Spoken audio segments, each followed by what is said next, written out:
चलिए तो मैं आज आपको मोहन की कहानी सुनाता हूं।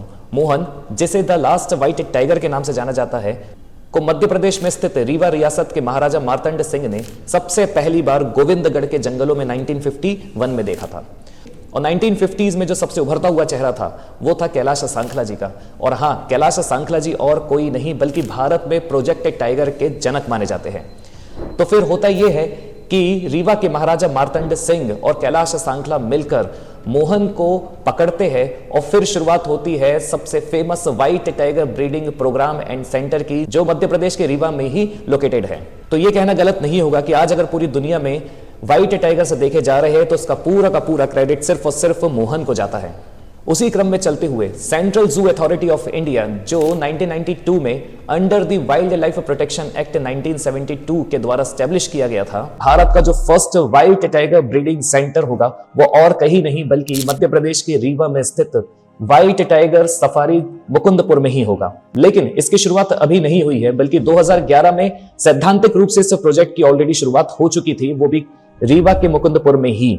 तो आइए समझते हैं कि व्हाइट टाइगर्स होते कैसे हैं। तो white tigers basically 2 Bengal tigers और 2 साइबेरियन टाइगर्स के म्यूटेशन की प्रोसेस के तहत बनते हैं। और जिन भी एनिमल्स को म्यूटेशन प्रोसेस के तहत बनाया जाता है उनमें अक्सर पिगमेंटेशन की काफी कमी होती है। और कारण यही है कि उनके फर या उनकी जो कलरिंग होती है स्किन की, वो अक्सर या तो आपको व्हाइट देखने को मिलती है या पेल देखने को मिलती है।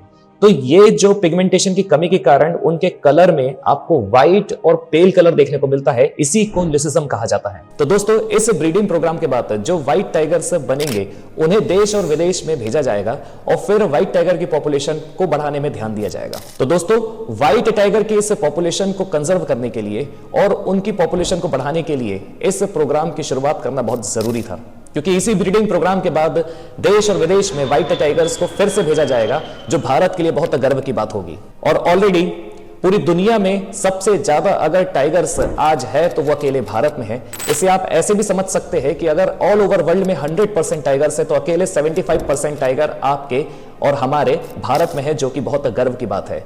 और कारण यही है कि सबसे ज्यादा टाइगर्स मध्य प्रदेश में होने के कारण मध्य प्रदेश को भी टाइगर स्टेट के नाम से जाना जाता है। तो दोस्तों, कमेंट करके जरूर बताइएगा कि आपको हमारा ये वीडियो कैसा लगा।